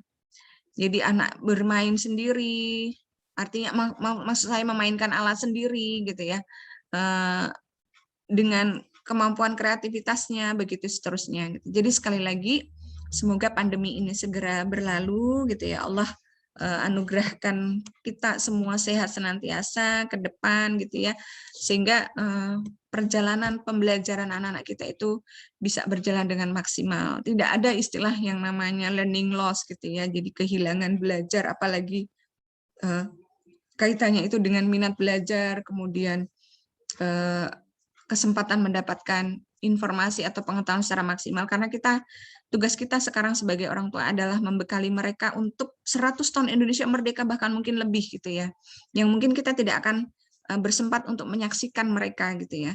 Maka yang utama adalah kita memberikan bekal sejak sedini mungkin, tadi tidak lain adalah dengan pendidikan terbaik, dengan stimulasi yang tepat, sehingga mereka akan menjadi anak-anak yang percaya diri dengan kemampuannya, mampu memecahkan berbagai persoalan di kehidupannya kemudian kelak. Gitu ya. Masya Allah, itu barangkali informasi yang saya sampaikan melalui forum ini, dan mohon maaf apabila saya tadi membawakan sharing siang hari ini banyak kekurangan. Semoga di lain kesempatan kita bisa menghadirkan juga narasumber yang lebih kompeten, yang insya Allah akan apa namanya bersama-sama kita semua untuk banyak belajar dan menjadi modal bagi kita untuk mengantarkan anak-anak kita menuju masa depannya, insya Allah. Itu saja barangkali Bu Nurul. Terima kasih, saya kembalikan ke Bu Nurul. Baik, terima kasih Bu Tanti atas informasinya. Untuk informasi yang kedua akan disampaikan oleh Ibu Puspa Prasasti. Kepada Bu Puspa, dipersilahkan. Terima kasih Bu Nurul. Assalamualaikum warahmatullahi wabarakatuh. Waalaikumsalam warahmatullahi wabarakatuh. Alhamdulillah. Ayah Bunda, sebelum sesi penutup, saya akan memberikan pengumuman buat ayah bunda semua. Apa itu pengumumannya? Alhamdulillah, pada pagi hari ini ada 3 penerima door prize untuk acara pada pagi hari ini. Untuk yang pertama, alhamdulillah tadi untuk penanya ada Bunda Sari, yaitu bunda dari Mas Rafiq kelompok doa. Kemudian ada 2 bunda yang tadi masuk saat pertama link Zoom dibuka nggih. Ada yang untuk door prize yang kedua ada Bunda Evi, yaitu bunda dari Aska kelompok ikhtiar. Kemudian ada bundanya Mas Henggar dari kelompok tawakal. Masya Allah. Selamat buat 3 pemenang door prize untuk pada hari ini. Dan door prize-nya nanti ayah bunda dapat diambil di sekolah pada hari efektif atau pada hari Sabtu. Mungkin itu saja informasi dari saya. Wassalamualaikum warahmatullahi wabarakatuh. Waalaikumsalam warahmatullahi wabarakatuh. Terima kasih Bu Puspa. Wah, Masya Allah, selamat kepada bunda-bunda yang mendapatkan door prize di acara ini. Bunda boleh diambil di sekolah nih, di Serambi, mulai dari Selasa. Nah, alhamdulillah, ayah bunda, acara demi acara sudah kita lewati bersama. Sekali lagi, terima kasih Bu Tanti atas ilmunya pada hari ini. Semoga sangat bermanfaat. Terima kasih juga atas kehadiran ayah dan bunda semua. Semoga parenting online Serambi PAUD Center akan berlanjut terus dengan tema-tema lainnya. Marilah kita tutup acara parenting online ini dengan membaca hamdalah bersama. Alhamdulillahirabbil alamin. Doa penutup majelis. Subhanakallahumma wa bihamdika asyhadu alla ilaha illa anta astaghfiruka wa atubu ilaik. Saya selaku MC pada acara hari ini mohon maaf apabila dalam membawakan acara ini banyak kekurangan. Terima kasih semua. Saya akhiri. Wabillahi taufiq wal hidayah. Wassalamualaikum warahmatullahi wabarakatuh. Waalaikumsalam warahmatullahi wabarakatuh.